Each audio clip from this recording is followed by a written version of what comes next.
श्री कृष्ण कहते हैं कि जब हम खुद से ज्यादा औरों के ऊपर अपनी निर्भरता बढ़ाते हैं तो अपने आप कमजोर होते चले जाते हैं। जब हम अपने से सुखी इंसान को देखते हैं और ये सोचते हैं कि काश मैं भी इसकी तरह ही सुखी होता, तो हम बेहद कमजोर होने लगते हैं। जब हम किसी भी हालात जो खासकर हमारे नियंत्रण में है ही नहीं पर गुस्सा और चिंता करने लगते हैं तो और भी अधिक कमजोर होने लगते हैं। जब हम हर जगह किसी भी तरह से जीतना ही चाहते हैं, फिर चाहे हम गलत ही क्यों ना हो, तो वास्तविक रूप से हम ज्यादा कमजोर होने लगते हैं। क्या कारण है? बुरी आदतें बहुत ही जल्दी हम पर हावी हो जाती है, जबकि अच्छी आदतों का पालन करने में हमें लंबा समय लग जाता है। ये समझने के लिए आपको जानना होगा कि हमारा मन चीजों को दो तरीकों से वर्गीकृत करता है, तकलीफ और आनंद। मन तकलीफ या कहें दुख से भागता है और आनंद यानी सुख के प्रति आसक्त रहता है। बुरी आदतें शुरू में आनंद अवश्य देती है, जैसे शराब पीना आदि, परंतु लंबे समय तक नहीं। अब मन ये जानता भी है, परंतु ये हमेशा तत्काल सुख की ओर भागता है। अच्छी आदतों को मन तकलीफ से जोड़ देता है, जैसे कि सुबह की सैर। मन कहता है सुबह जल्दी उठना बहुत तकलीफ है और कुछ न कुछ बहाना ढूंढ लेता है। इस तकलीफ से बचने के लिए यह एकमात्र सोच है। अच्छी आदतों में सख्त नियम होते हैं पर मन चंचल रहता है। लेकिन जब धीरे धीरे अपने कर्म पर चलते रहेंगे और उस अच्छी आदत को आनंद से जोड़कर देखेंगे तो वो अच्छी आदत आपको शीघ्र पड़ जाएगी। बुरी आदतें इसलिए हावी हो जाती है क्योंकि मन उसे आनंद के साथ जोड़कर देखता है, और अच्छी आदतों में लंबे समय लग जाते हैं क्योंकि मन इसे कष्ट से जोड़कर देखता है। नीचे गिरने में कोई ताकत नहीं लगती है। उसी तरह बुरी आदत में मन को उतना समझाना नहीं पड़ता है और अच्छी आदत बनाने के लिए मेहनत लगती है। दृढ़ संकल्प और इच्छा शक्ति से ही अच्छी आदतें बनती हैं।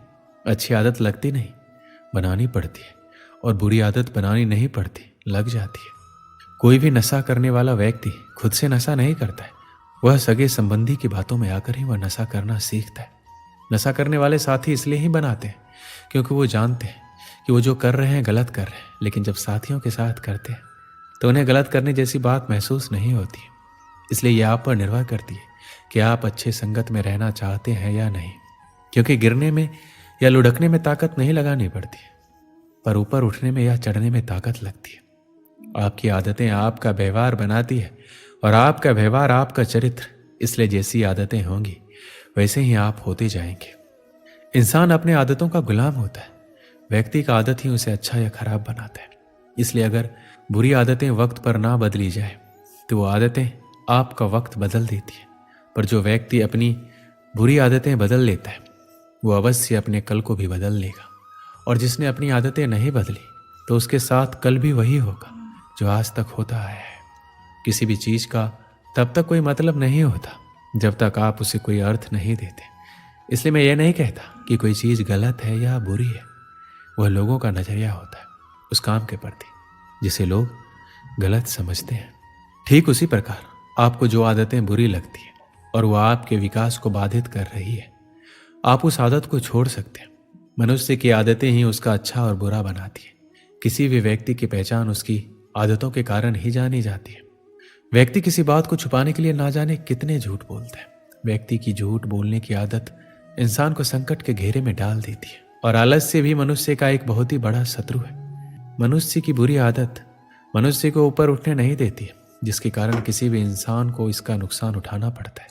अगर आपको अपनी जिंदगी में सफलता पानी है और कुछ कर दिखाने की ताकत है तो इन बातों को आप अवश्य ध्यान में रखिए। श्री कृष्ण कहते हैं कि स्वार्थी बनिए, परोपकार शब्द पुराणों में ही अच्छे लगते हैं। पहली प्राथमिकता माता पिता को दीजिए, बाकी दुनिया छल है।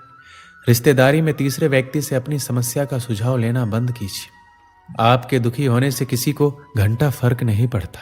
हंसते रहिए, हर किसी को खुश नहीं रखा जा सकता। भगवान बनने का प्रयास मत कीजिए, मेहनत कीजिए। पैसा सब कुछ नहीं होता, लेकिन बहुत कुछ होता है। आप जो भी लक्ष्य चुनते हैं उसके प्रति दृढ़ रहें। हर किसी के जीवन में अपने लक्ष्य होते हैं। जब वो इसे प्राप्त करते हैं तो वो पूर्ण महसूस करते हैं। इस दुनिया में हर कोई जो सफल है अपने लक्ष्यों को प्राप्त कर चुका है। उनके पास अपने लक्ष्यों के लिए दृढ़ संकल्प और समर्पण था। आपके पास अपने लक्ष्यों के लिए भी यही होना चाहिए। कुछ योग्य लक्ष्य चुने, कुछ योग्य लक्ष्य रखें, बेकार की बातों से विचलित ना होए। आज की प्रेरक कहानी इस सीख पर आधारित है कि जीवन में संगति का असर बहुत ही ज्यादा होता है। ऐसे में हर किसी को अपनी संगति सोच समझकर चुननी चाहिए। एक बार एक राजा शिकार पर निकले। उनके साथ उनका काफिला भी मौजूद था। शिकार को ढूंढते हुए राजा और उसका काफिला जंगल से गुजर रहा था, लेकिन उन्हें दूर दूर तक कोई शिकार नजर नहीं आ रहा था। राजा अपने काफिले के साथ धीरे धीरे जंगल के अंदर प्रवेश कर रहा था। जैसे ही वो कुछ और अंदर गया, उन्हें एक छिपने की जगह दिखाई दी, लेकिन वो जगह डाकुओं के छिपने की थी। जब वो उस गुफा के पास पहुंचे तो एक तोता बोला, पकड़ो पकड़ो, एक राजा आ रहा है जिसके पास बहुत ही सारा सामान है, जल्दी आओ और लूट लो सब। तोते की आवाज सुनकर डाकुओं ने राजा की तरफ भागना शुरू किया। जैसे ही राजा और इसके अपनी तरफ आते देखा तो वो भाग खड़े हुए। भागते भागते वो कोसों दूर निकल गए। काफी दूर आने के बाद उन्हें एक बड़ा सा पेड़ दिखाई दिया। वो सभी उस पेड़ के पास चले गए। जब वो सभी पेड़ के पास पहुंचे तो वहां एक तोता बैठा था। वो तोता बोला, आओ राजन, हमारे साधु महात्मा की कुटी में आपका स्वागत है। आइए पानी पीजिए और आराम कर लीजिए। इस तोते की यह बात सुनकर राजा बेहद हैरान हो गया। उसने सोचा कि एक ही जाति के दो प्राणियों का व्यवहार इतना अलग कैसे। राजा बेहद ही असमंजस में पड़ गया। उसने तोते की बात सुनी और अंदर कुटिया में चला गया। वहां बैठे साधु महात्मा को प्रणाम करके उन्होंने पूरी बात बताई। उन्होंने पूछा, ऋषिवर, इन दोनों तोतों के व्यवहार में आखिर इतना अंतर क्यों है? साधु ने पूरी बात सुनी और राजा से कहा, यह कुछ नहीं राजन, बस संगति का असर है। जो तोता डाकुओं के साथ रहता है उसकी भाषा और व्यवहार भी डाकुओं जैसा हो गया है। वहीं जो तोता यहाँ रहता है उसका व्यवहार आदरणीय है, अर्थात जो जिस वातावरण में रहता है वो वैसा ही बन जाता है। ऐसे में व्यक्ति को हमेशा ही अपनी संगति को सोच समझ कर चुनना चाहिए। दोस्तों, इस वीडियो में बस इतना ही।